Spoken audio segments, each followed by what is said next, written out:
Warriors will train day and night to perfect their skills. But when the battle comes, their fate may be decided in a matter of minutes.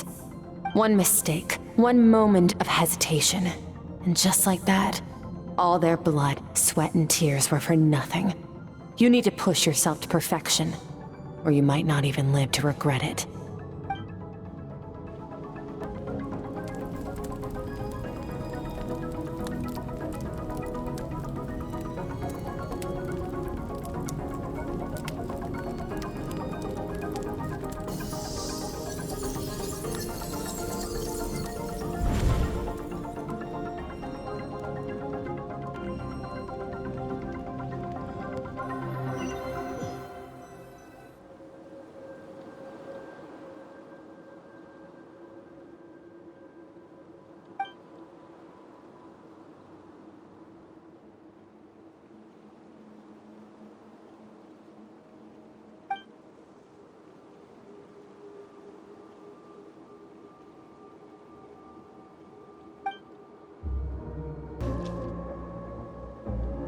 Skirk is amazing! She faced down that terrifying giant and cut its head clean off!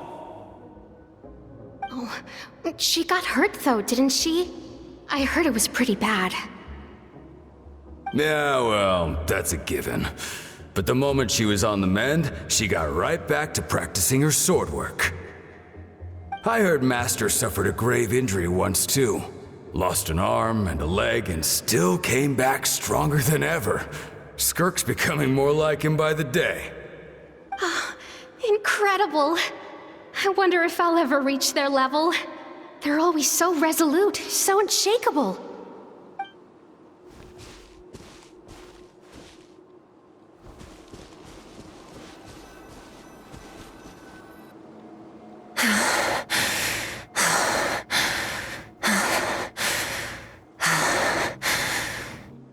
Pathetic. You're not even trying.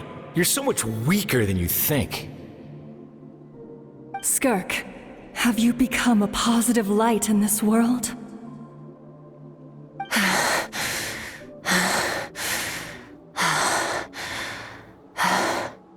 Do you even remember how many of us perished in that fire? How many bodies were left to rot on the scorched earth? Yet you alone live on. Keep your gaze fixed on your blade. You don't deserve to rest. I have so many questions. I just want to jump in a spaceship, explore the whole universe, and get answers from the stars. I just need to wait till I'm grown up. Then I can do anything. Now, you must bid farewell to who you were in the past and become someone stronger. Run! Skirk! Run! Only death awaits us here. Keep running, and don't ever look back.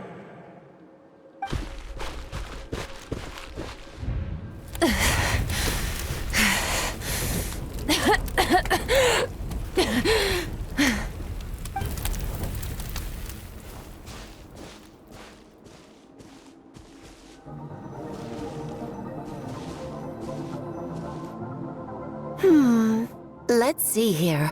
First things first, you need a new identity. Going around telling people you're from somewhere beyond the stars won't do, now will it? How about saying you hail from beneath the earth instead? As the Conrian saying goes, venturing out into the universe and down into the abyss are the same in that both are braving the dark unknown. Well, I'm a visitor on this planet, so I'll follow the rules. Ah, splendid. That saves me quite a bit of trouble. Let me offer you a piece of advice in return, although it might not be what you want to hear. I know the pursuit of strength is important to you, but taking a moment for yourself every once in a while is never a bad idea. Ignore her existence for too long, and there will come a day when you can no longer hear her voice.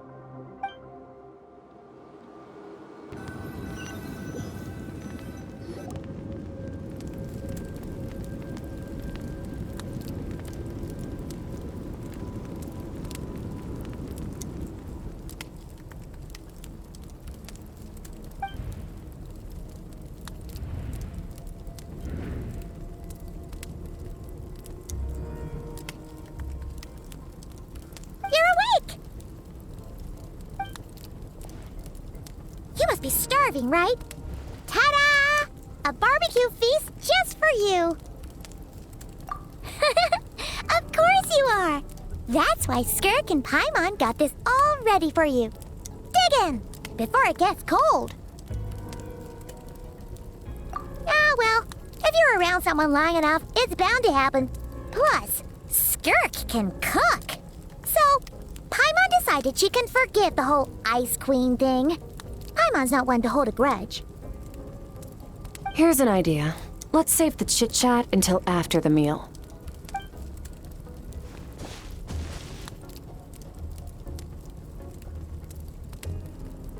Ugh, so full. Okay, it's Paimon's turn to sleep now. Wake her up when it's time to go.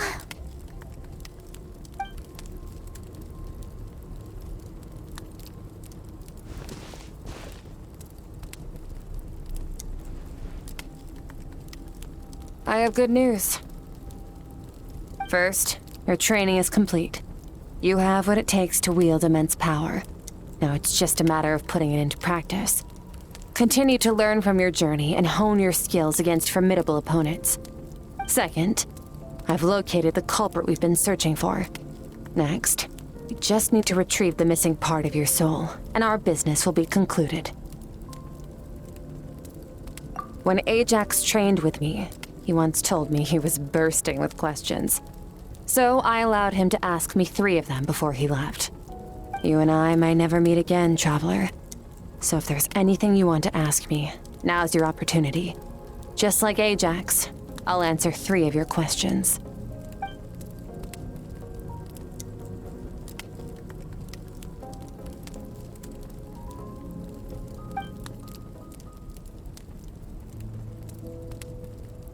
Okay, not the angle I was expecting. What makes you ask that?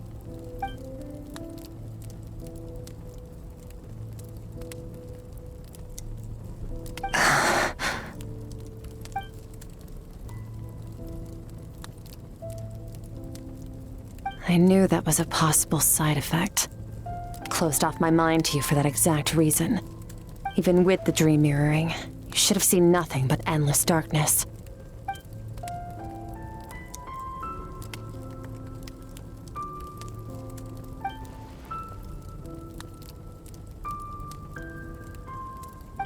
Whatever. Must have been a flaw in my execution. I shouldn't be too surprised. Due to some recent circumstances, my self-control has been lacking as of late. Since you've seen what you've seen, there's no reason to hide the truth. All I ask is that you keep it a secret. No, I'm not from Teyvat. I'm from a different planet. And there was a time when I journeyed through the stars. A lot like you in some ways.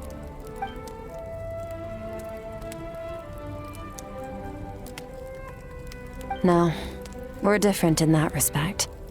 You're influencing the fate of this world. But me, I'm just passing through. Several hundred years ago, my master, Sertologi, opened the border between worlds and sent me here. But this is not my home. And one day, I'll return to the vast unknown of space. So, there you have it. On to your second question.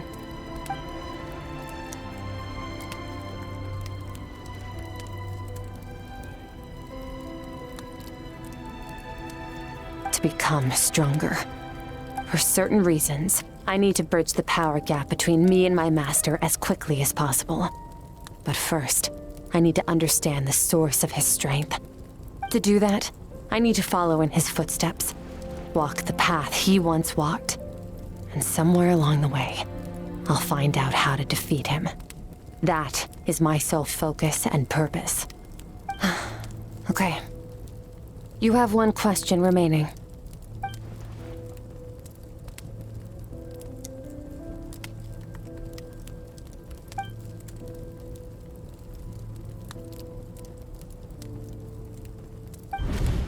You make it sound so easy. Ever since the incident I experienced there, I've never stopped searching for Master Skirk and that unknown abyss. But it's been years now, and I've still found nothing.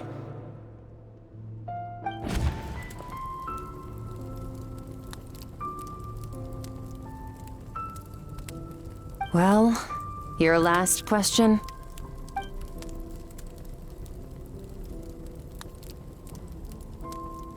Ajax. His situation is different than yours. Before you ever crossed paths with me, you'd already encountered many formidable people, studied their techniques, and developed your own skill set. So, during your training, all I had to do was build upon that foundation. But Ajax was so young when he came to me. A complete blank canvas. Children can't help but imitate their role models. In the long run, that would only hinder his growth. Once Ajax has enough strength in his own right, I will allow us to meet again. Until then, let that motivate him to reach his full potential.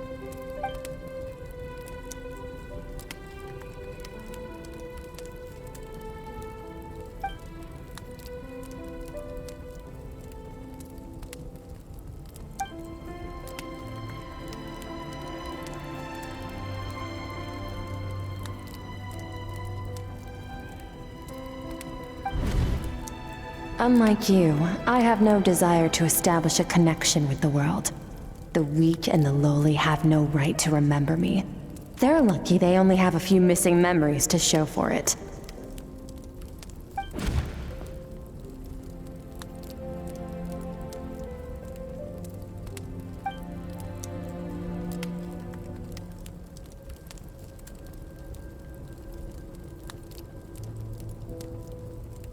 Wake up your companion.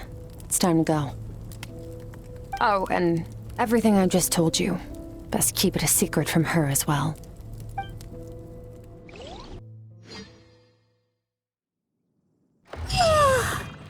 Time to go. Oh, finally. Where are we headed? Just follow me. I'll open an abyssal rift close to the culprit's location. It will take us to where he's hiding. Wait. This is near the chasm, right? Yes. If we enter from here, we'll be able to reach that place from your dream. You have some experience with abyssal domains by now, but still, this is someone else's territory. Best to proceed with caution. Don't worry. Paimon's an expert at hiding behind other people for safety. Oh, but, that means you need to stay safe, traveler. All right. Remember your training. Time to put it to use. Whoa! Look at all these spikes! Careful! Don't get hit! You know what? Paimon's just gonna float behind you. Come on, you got this. Hey, what are you two doing here?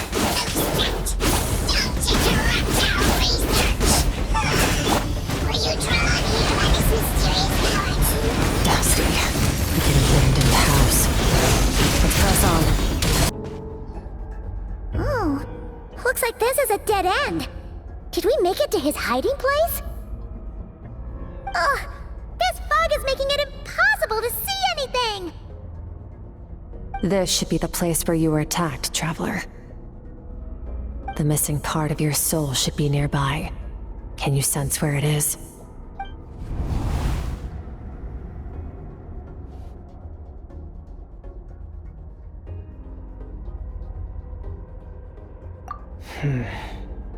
Our opponent must have covered his tracks just in case.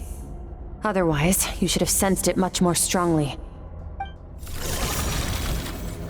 Hold on! Look! The spikes are back! Stay calm. Let's hold back a little. Give our enemy some wiggle room so we can see what we're dealing with. If you're too reckless, we might be playing right into his hands. Our enemy took part of your soul for a reason. It's likely he integrated it into his attack somehow. If we're smart about this, we can track it down.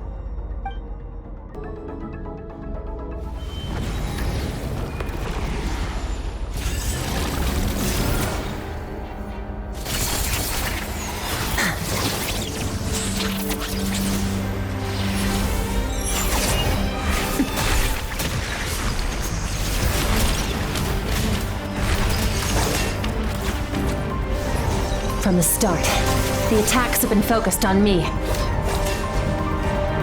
Trying to break through my defenses? I see.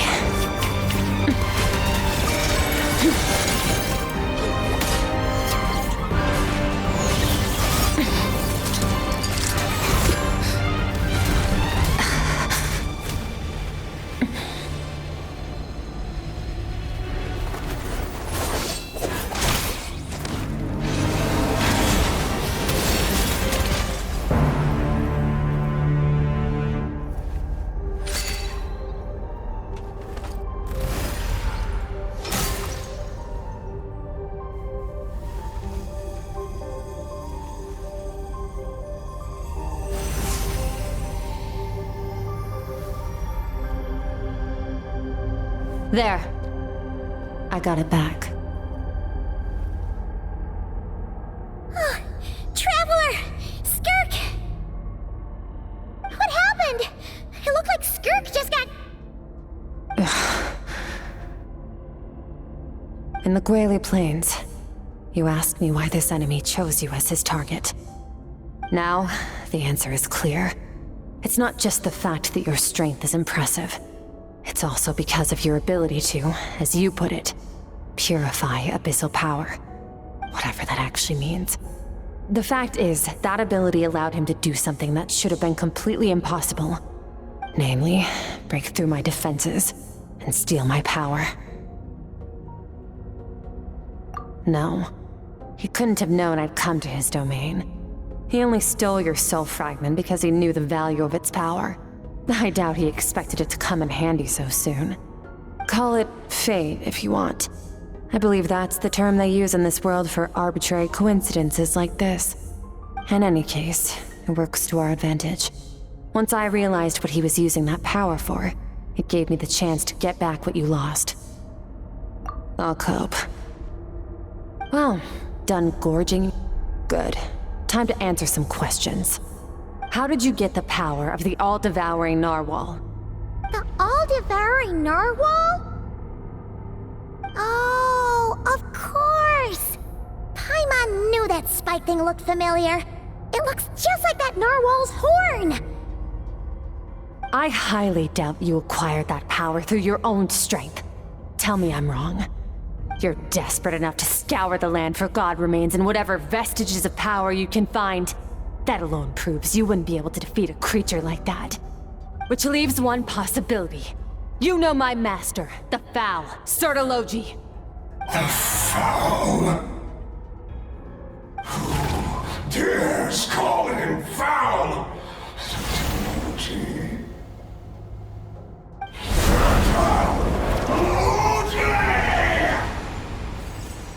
What's wrong? Bit off more power than you can chew? You're struggling to hold a basic conversation. Just a little longer. I'm still...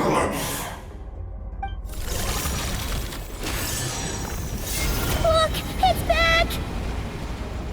Those obsessed with power will let it devour them before abandoning their pursuit. Keep calm and use reason to decide the best course of action.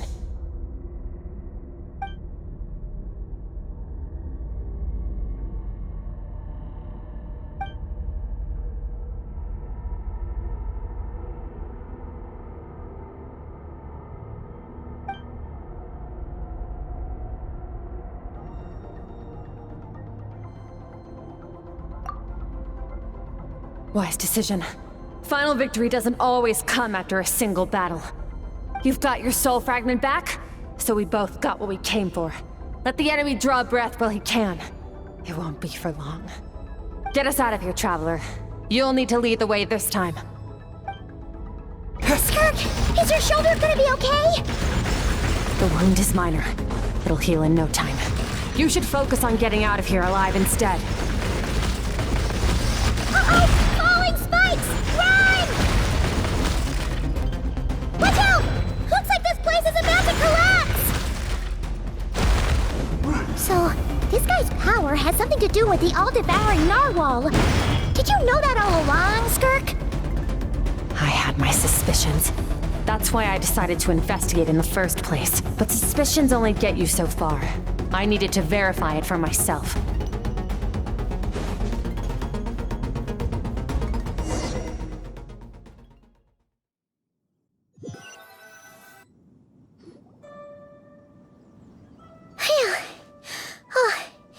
should be safe here, right? I no longer sense his presence. Can't have followed us out of that abyssal domain.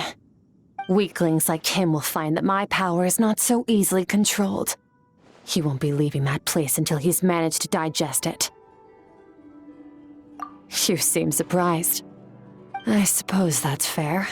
You've seen but a fraction of what that whale is capable of. That gaping maw could swallow a planet whole.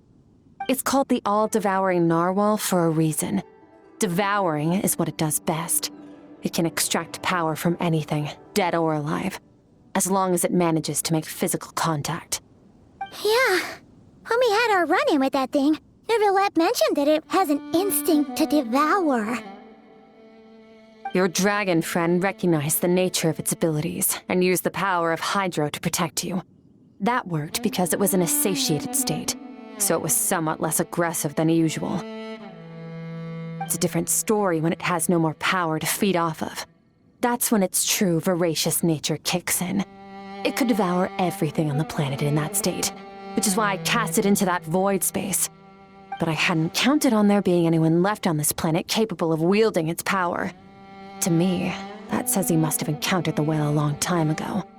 Meaning, he must have known my master. Exactly. It told me everything I needed to know. Hence why I said we both got what we came for. And I believe that brings our transaction to an end. Now that you're whole again, you can get back to your own journey. I'll handle the rest of this situation myself. No way! We can't leave now! Something was stolen from you because of us! We have to help you get it back! This isn't my first taste of failure or losing power.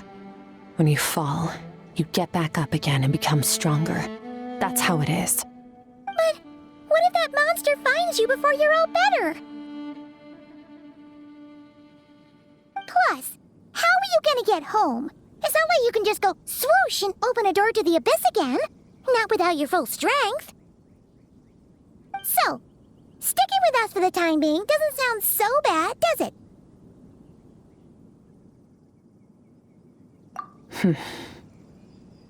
Fair enough. Then take this. What is it? A bag of Mora. Nothing in this world is free. I know that much.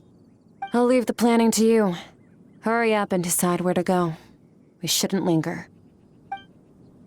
We should take Skirk somewhere she can rest. But where? Paimon gets the feeling Skirk wouldn't like being around a lot of people. Oh wait! Baizhu said we could rest in the back room of the pharmacy, didn't he? Let's head there!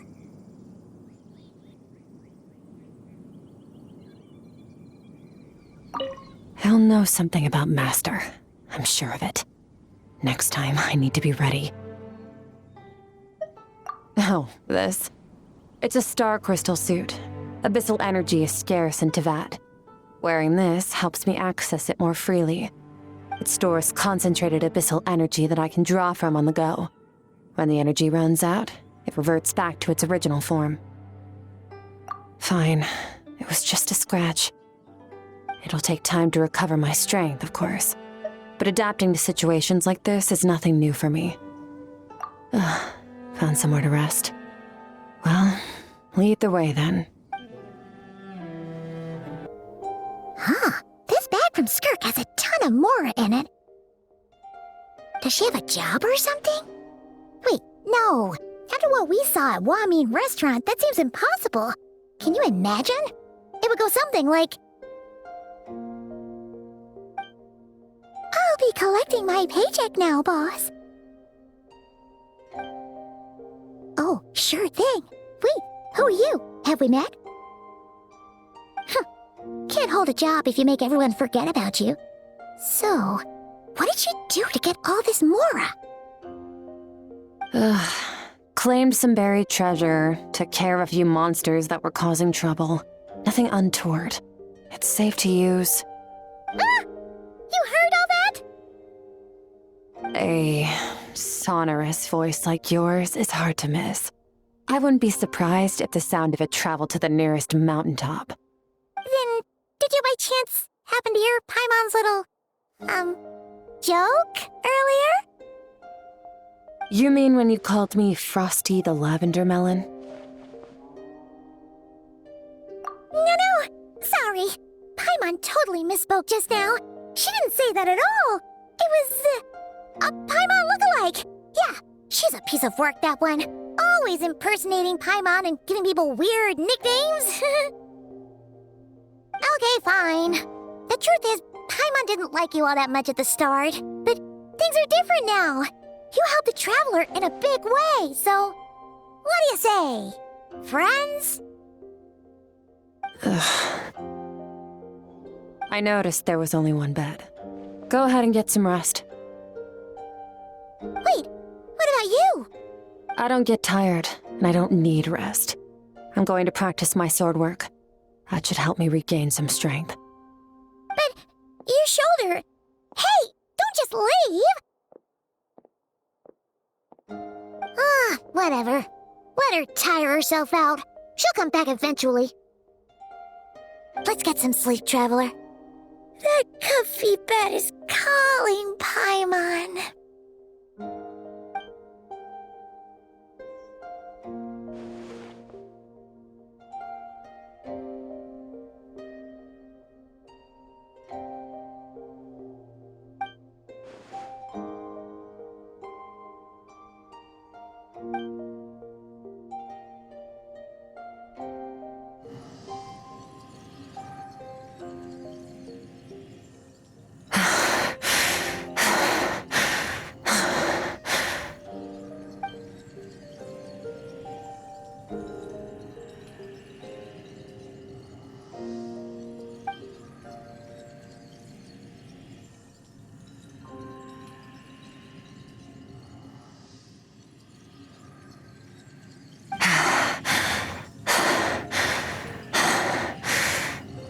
Quiet.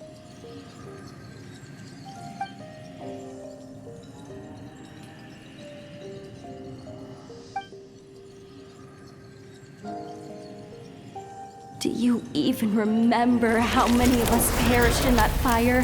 How many bodies were left to rot on the scorched earth? Yet you alone live on. Keep your gaze fixed on your blade. You don't deserve to rest. Run, Skirk. Run! Only death awaits us here. Keep running, and don't ever look back.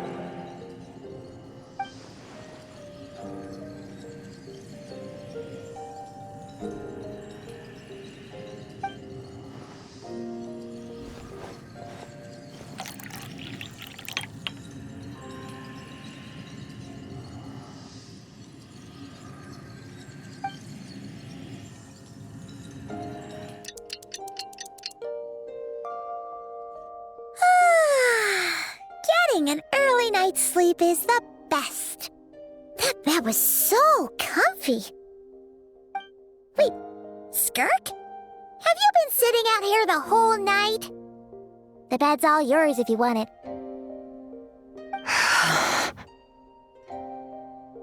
About 60%, maybe 70. Whoa! Paimon thought it would take at least a couple of days. That was fast. No, not fast enough. That's 20% less than last time. Same training regimen, same intensity. Nothing felt different, but somehow the outcome fell short. No, I think the problem's with me. I need to meditate for the next 2 days. Deep introspection should help me find the issue. Ooh, sounds intense. We'll watch over you in the meantime, then.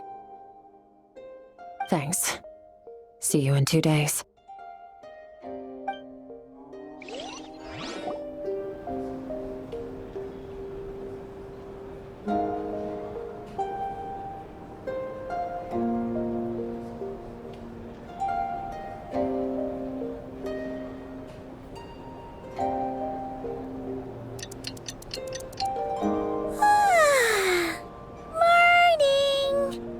Skirk is still meditating, huh? It's been 2 days already. Shouldn't she be awake by now? Paimon can't think of anything we can do to help. Oh, wait! Breakfast! That's it! Paimon will go get breakfast!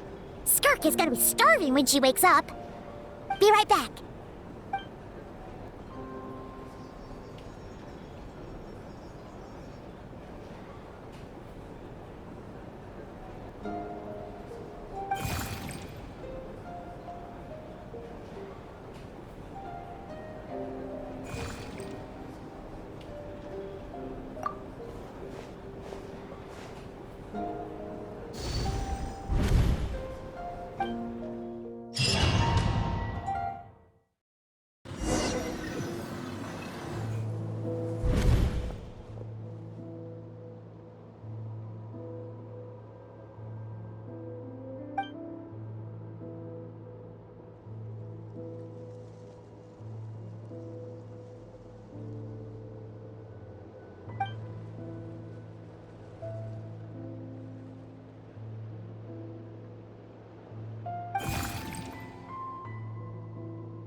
That's right.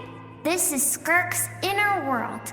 Think of it as the threshold between the soul and dreams. This isn't your first time here, but what you remember is probably a space covered in darkness. I only managed to illuminate a small portion for you back then. Actually, it's my first time talking to someone like this. I only managed to break free and bring you here because the injury weakened her power. I guess that's why I can speak again, too. Call it fate, if you want. I think that's the word they use in this world for lucky coincidences like this, right? Now, before I take you to her, I gotta ask. You're the first outside visitor to ever come here, so what's your impression of this place?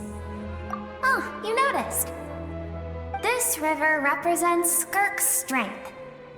Strength accumulates over time. It is the summation of a person's lived experience. So this river is where all the fragments of Skirk's life should converge into a single stream of memories and emotions, flowing forward as one. But as you can see, this river has been severed numerous times. It's because Skirk doesn't like who she was in the past. And all she sees reflected in the river is a disgraceful shadow of who she was. She cuts through water and rock with the sword of reason, severs her connection with the past, and begins anew.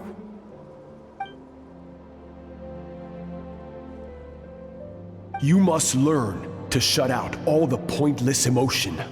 Crush the self that makes you weak, and become master over your physical form.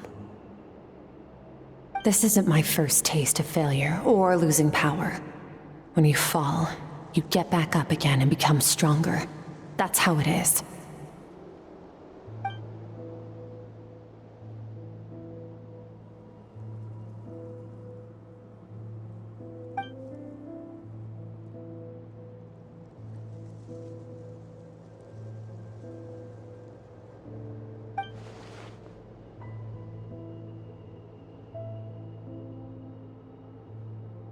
The answer to one mystery invites another question, I see. Let's follow the river upstream. There among the cliffs, among the memories etched into her heart, lies the truth of it all. Soon, you'll understand everything.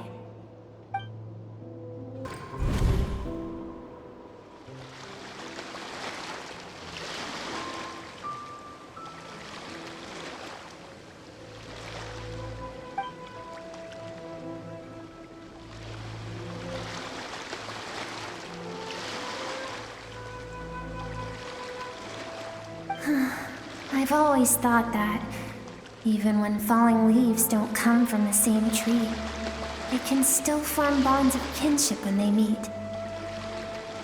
Like meteors, you both made a journey through the stars. Both travelers who have landed on a planet that is not your home. Yet, when she first noticed your presence, although she hesitated for a moment, she still chose to walk away. Indifferent as ever.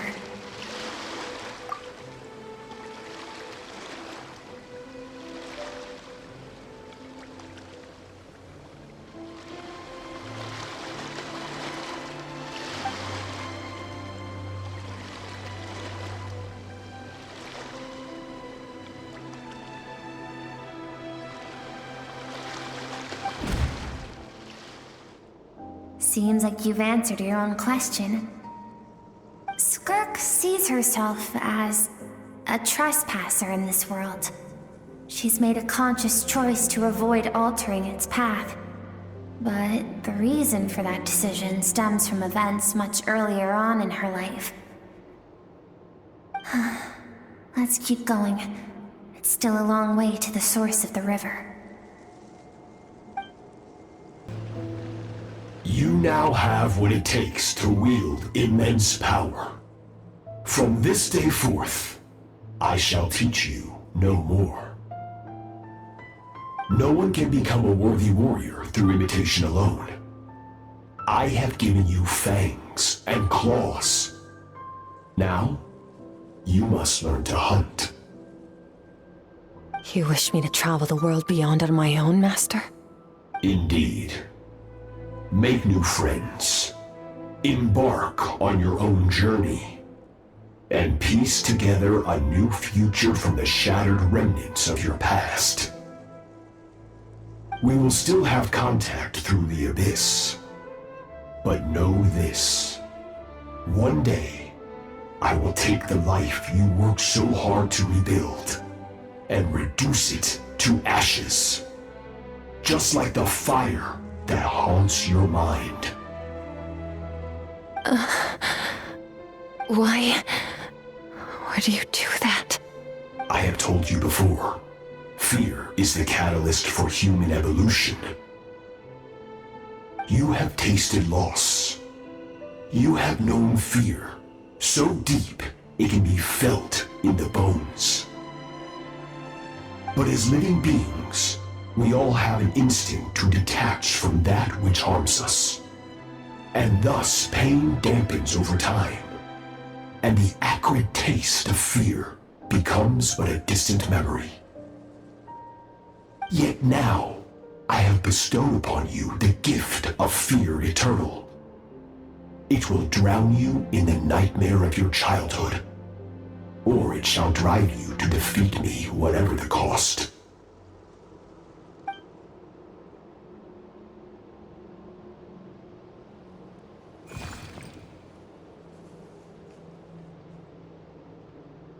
That is what Skirk's master, the foul Sertologi, looked like at one point in time.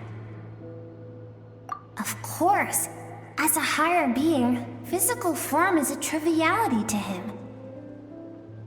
He could appear as a beast, a human, or even a monster that defies description. The form you see him in here, clad in abyssal armor, is the one he usually wears when traveling through the stars.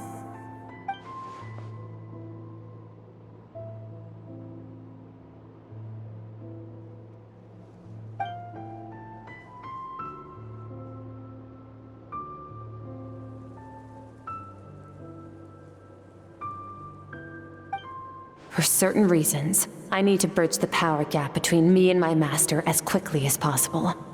But first, I need to understand the source of his strength. To do that, I need to follow in his footsteps, walk the path he once walked, and somewhere along the way, I'll find out how to defeat him. That is my sole focus and purpose.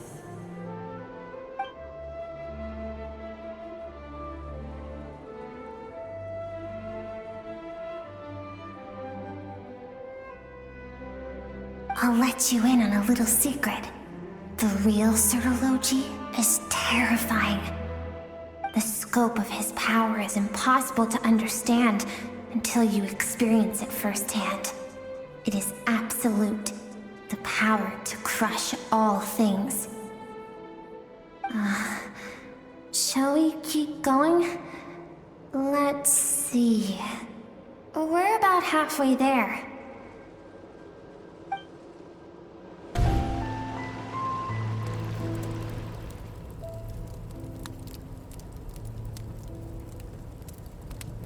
We've made it quite a ways already.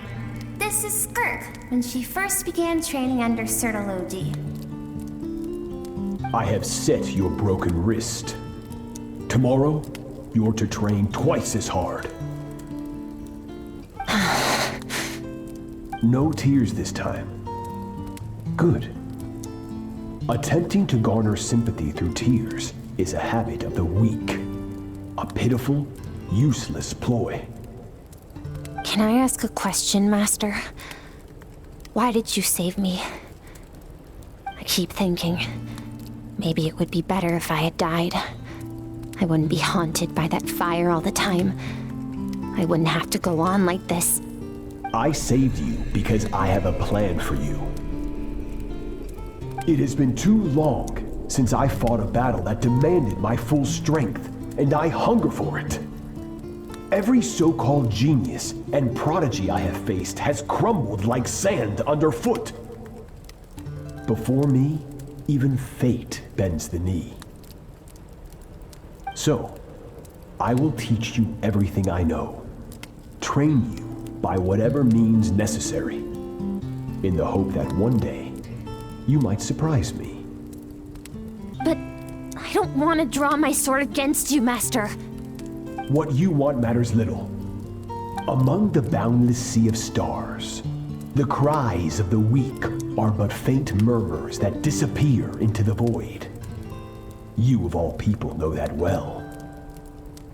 Yes, Master.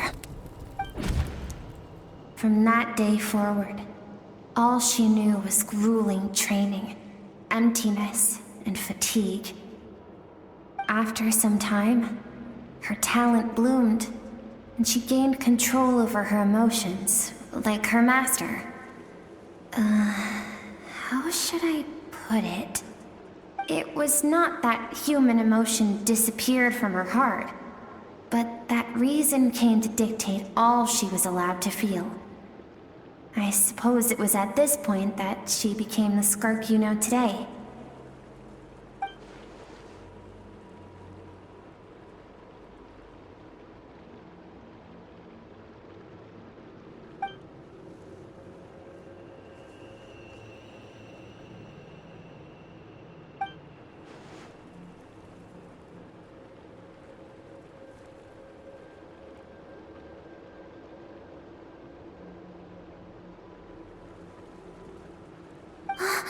We're nearly there.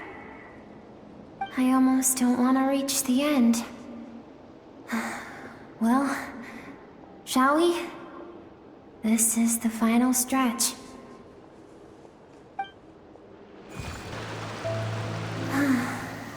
These are Skirk's happiest memories. What a simple and carefree time it was. Wisps of clouds dotted the sky. The sun bathed everything in golden light. And when song filled the air, not even the shyest of flowers could resist swaying along. This is Skirk's homeland. She was so curious about everything as a child, always skipping school to go exploring instead. There was so much to discover.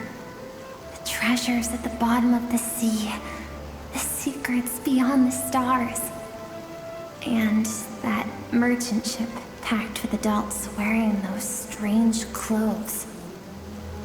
Yes, the ship. That was the beginning of the end. It was a spaceship. When it arrived, the people that disembarked wore smiles on their faces and spoke of friendship. They claimed to be merchants from a neighboring planet, looking to establish trade. Skirk's parents, her relatives, her neighbors, everyone welcomed the newcomers with open arms and allowed them to explore the planet. To them, the visitors were guests and should be treated with hospitality. No one had any idea of what was to come. Several months later, an army of unknown origin arrived without warning and carried out a ruthless campaign to destroy everything and everyone on the planet. Skirk had skipped school that day, like so many times before, so she was not caught in the immediate wave of destruction. But when she came home that day, Only fire and ruin awaited her. Countless people cried out to her for help. People she knew and loved. Friends and relatives. The little girl who lived next door. The shop owner with the bad leg.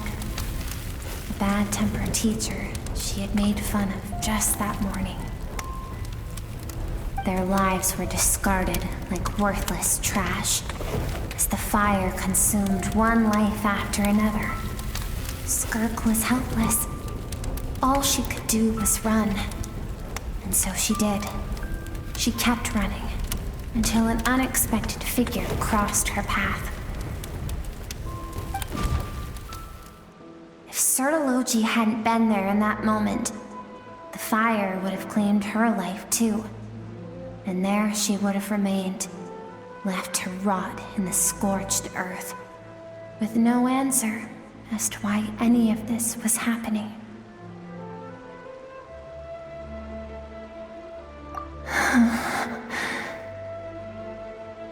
Because she and her people were seen as a threat. As the initial merchant ship explored the planet, they discovered that it hadn't always had the condition to support life. Yet there was evidence of human activity, even during the periods of extreme heat or cold in the past. Further research revealed that, over time, the people of this planet had evolved the ability to adapt to any type of environment or energy source. For that reason, the outsiders viewed them as a potential threat and decided to eliminate them before the threat could rear its head.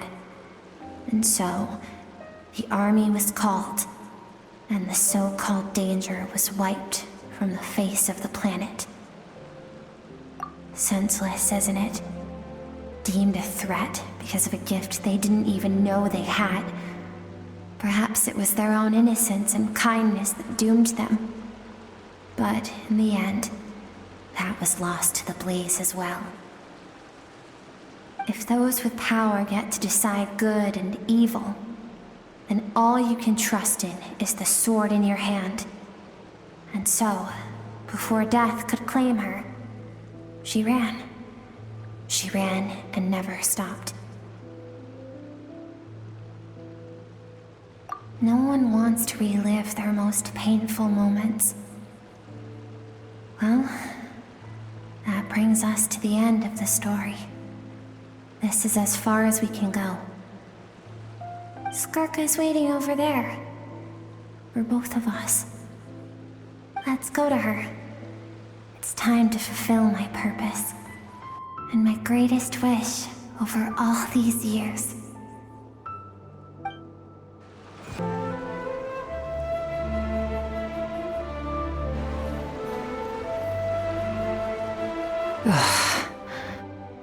So all this, just so you could bring him here. I have things to say to you. Well, to me.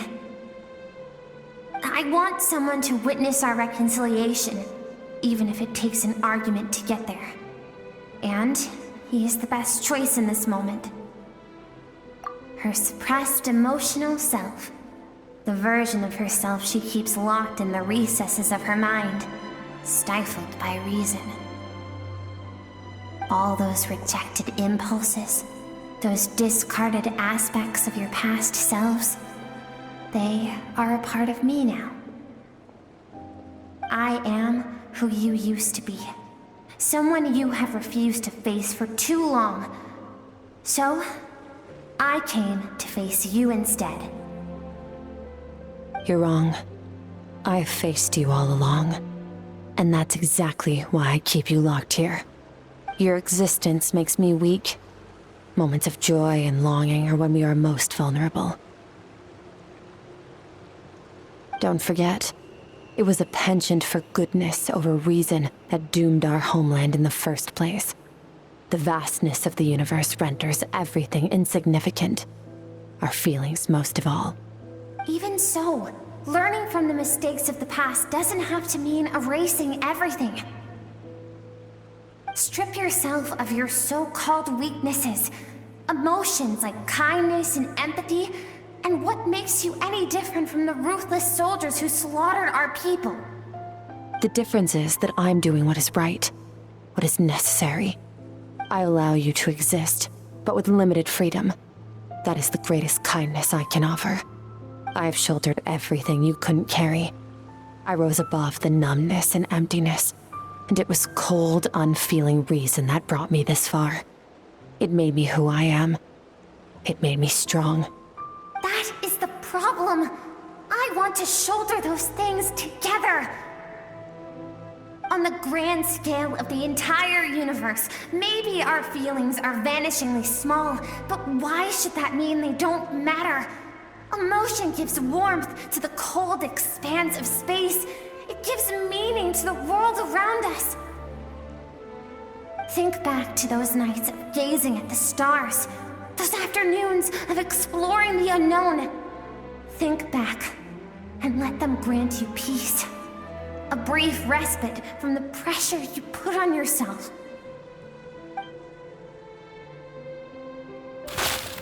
That isn't what we need. Exactly what we need! Aren't you curious about why recovering your strength has taken longer than normal this time? Finally, you get to the important part. That is the only answer I came here to find. Then look around. Look at your inner world. You cast aside your dreams and curiosity, and in doing so, you lost your original motivation. You severed all connection to who you used to be, so you can no longer draw strength from your past. Now, the only things driving you forward are fear and survivor's guilt. But these cannot take you far enough. And so, this river, the source of your strength, grows more polluted by the day. And you think that means I should seek help from a weak little thing like you?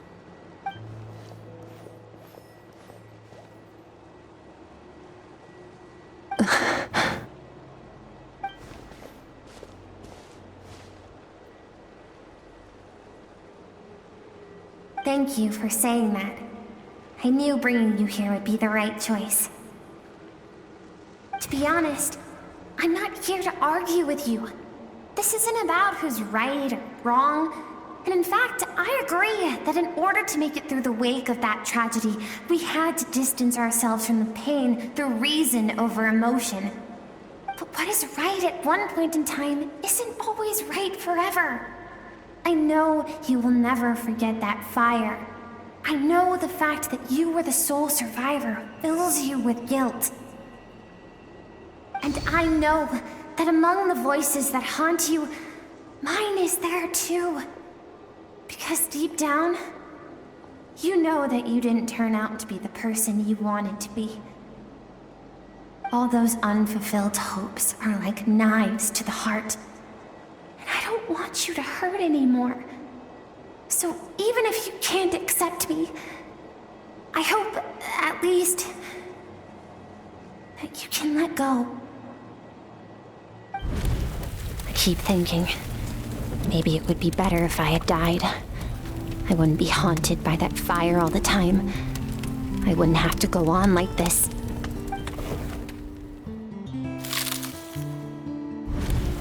Your dad and I, we're not afraid to stare death in the face, but we need you to survive.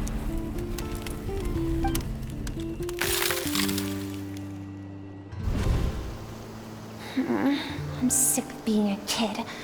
There's so many amazing things out there, and I'm ready to see them all.